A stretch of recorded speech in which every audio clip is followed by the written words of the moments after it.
promessa, só hoje. Não se fala mais nisso. Pô, não dá para abrir uma exceção, só hoje. É uma data super especial. E o que há hoje de tão importante para abrir uma exceção? É que é bom você abrir uma exceção de vez em quando, né? Sim, mas por quê? Você sabe o que é exceção? Claro, né? Exceção é quando não é a regra. Viu como eu sei? Mais ou menos. Exceção é quando não se cumpre ou não se observa uma regra. Tá. Mas dá pra fazer uma exceção hoje? Dá pra não cumprir a regra?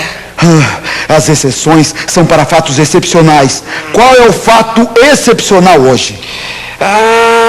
É que eu vou ter acesso à aula de expressão corporal. Isso é motivo para a exceção, por acaso? Claro, né? Parece que você tem obsessão por regra. E o que tem de mais na aula de expressão corporal para que eu abra uma exceção para você? A Claudinha vai lá hoje. Quem é Claudinha? Ela é a exceção das exceções. Ela é a deusa das deusas.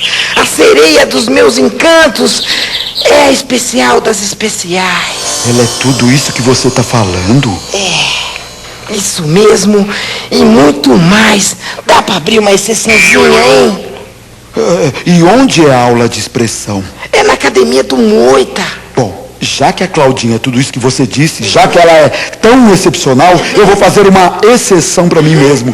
Eu vou à aula de expressão e você fica em casa, tá?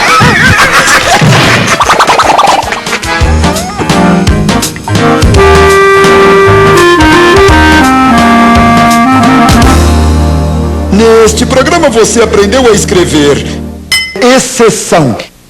Guardou? Não vai esquecer, hein?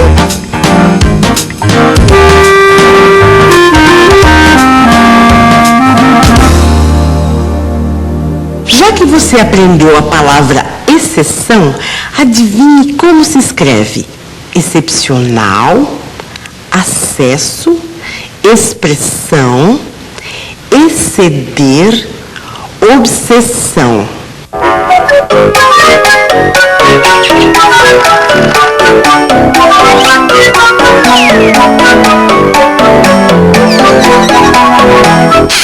Muito bem, você acertou. É assim que se escreve: excepcional, acesso, expressão, exceder, obsessão.